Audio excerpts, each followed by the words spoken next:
Trade எடுக்கிறதுக்கு முன்னாடி நீங்க ட்ரேடு ஏன் எடுக்கிறீங்கன்னு தெரியுதா? நிறைய பேருக்கு என்ன தெரியலன்னா, சார் ட்ரேட் எடுத்தேன் சார், இன்ட்ராடே தான் பண்ணேன் நானு. ஓகே பண்ணுங்க. ட்ரேடு ஏன் எடுத்தீங்கன்னா, அதான் சார் மேல போகும்னு நினைச்சேன் எடுத்துட்டேன், கீழே வந்துடும் நினைச்சேன் எடுத்துட்டேன். என்ன பிரச்சனைனா ட்ரேடை ஏன் எடுக்கிறோன்னே பாதி பேருக்கு தெரியல. அதனாலதான் பல பேர் லாஸ் பண்றது. So first thing is you have to know, ஒரு ட்ரேட் எடுக்கிறதுக்கு முன்னாடி ஏன் இந்த ட்ரேடை எடுக்கிறோன்றது நம்ம தெரிஞ்சுக்கிட்டோம். இன்ட்ராடேல ப்ராஃபிட் பண்ண முடியுமானா பண்ண முடியும். ஆனா தெரிஞ்சுக்கிட்டு புரிஞ்சுக்கிட்டு பண்ணாதான் ப்ராஃபிட் பண்ண முடியும். சும்மா ஏதோ ஒன்று அடிக்கணுமே அடிச்சுட்டு எல்லாம் ப்ராஃபிட் எல்லாம் இந்த மார்க்கெட்ல கொடுக்கவே கொடுக்காது. Only thing the market respects is technical. அதை கரெக்டா புரிஞ்சுக்கிட்டு ட்ரேட் பண்ணணும்னா definitely you will be able to make profit. So அதுக்காக தான், ஒரு கிளாரிட்டிக்காக தான் இந்த வீடியோ பண்ணணும்னு நினைச்சது. ஏன்னா நிறைய பேர் கன்ஃபியூஸ் ஆயிட்டாங்க. ஓகே, இனிமே 5 லட்சம் வந்தா தான் நம்ம பண்ண முடியும், 15 லட்சம் வந்தா தான் பண்ண முடியும். பண்ண முடியும், இன்ட்ராடேலயும் பண்ண முடியும், ஸ்விங் ட்ரேடிங்லயும் பண்ண முடியும், இன்வெஸ்ட்மெண்ட்லயும் பண்ண முடியும். என்னன்னா கோல் ஒன்று தான். இது 3 பேருக்கும் ஒரே கோல் தான், ப்ராஃபிட். அந்த ப்ராஃபிட்டை எப்படி நம்ம போய் ரீச் பண்ண போறோம்? இன்வெஸ்ட்மெண்டா போய் ரீச் பண்ண போறோமா, ஸ்விங் ட்ரேடிங்கா பண்ண போறோமா, இன்ட்ராடேவா பண்ண போறோம்? 3 பேரும் ரீச் பண்ணலாம். ஆனா என்னன்னா அந்த 3 வண்டியை ஓட்டுறதுக்கும் 3 பேருக்கும் எக்ஸ்பீரியன்ஸ் இருக்கணும். ஒருத்தருக்கு சைக்கிள் ஓட்ட தெரியும்னா cycle ஓட்டுதாங்க,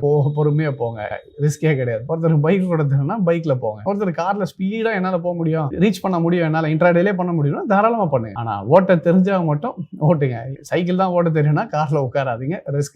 Intraday can be done. Proper technicals and professionalism will give you profits in anything. அது இன்ட்ராடேவா இருந்தாலும் சரி, ஸ்விங்கா இருந்தாலும் சரி, இல்ல இன்வெஸ்ட்மெண்ட் எல்லாத்துலயும் ப்ராஃபிட் பண்ண முடியும். தெரிஞ்சுட்டு மட்டும்